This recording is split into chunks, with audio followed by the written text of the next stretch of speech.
फलटण पंढरपूर रेल्वेसाठी 50% वाटा महाराष्ट्र सरकारचा माननीय उद्धवजींना त्या काळामध्ये मागितला।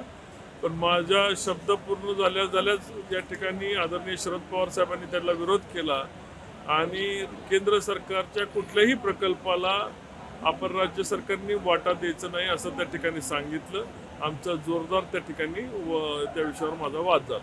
वातावरण अतिशय पॉझिटिव्ह व्हायला लागलेलं आहे। आज इथं महायुतीचा आमचा घटक पक्ष शिवसेनेचा या ठिकाणी मेळावा झाला। महाराष्ट्राचे आरोग्यमंत्री आदरणीय तानाजी सावंत सर व त्यांचे कुटुंबीय असणारे आदरणीय शिवाजीराव सावंत सर यांनी याचं नेतृत्व केलं होतं।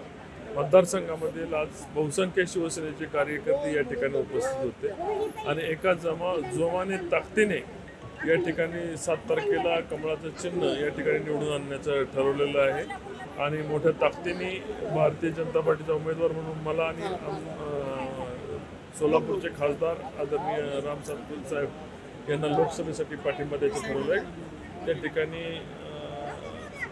दोन्ही लोकसभेच्या खासदारकीच्या उमेदवारांना पाठिंबा द्यायचं ठरवलेलं आहे।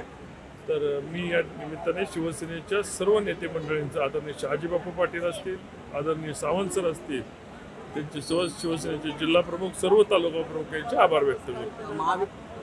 मला समोरच्या कुठल्याही विरोधी पक्षाच्या उमेदवाराचं आव्हान वाटत नाही।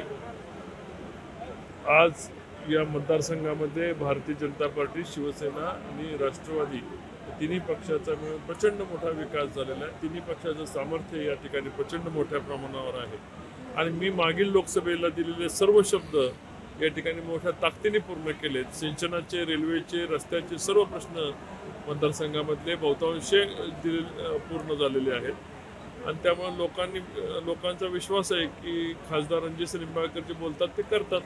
यामुळे लोकांचा उत्स्फूर्त प्रतिसाद मोठ्या प्रमाणावर आहे। घरोघरी जे जिथे गेलं तिथं माया भगिनी ओळून त्या ठिकाणी स्वागत करतायत। मोठ्या प्रमाणावर आतिषबाजी मतदारसंघामध्ये होते आणि मोठ्या जल्लोषामध्ये स्वागत होतं। एबीपी माझा, उघडा डोळे बघा नीट।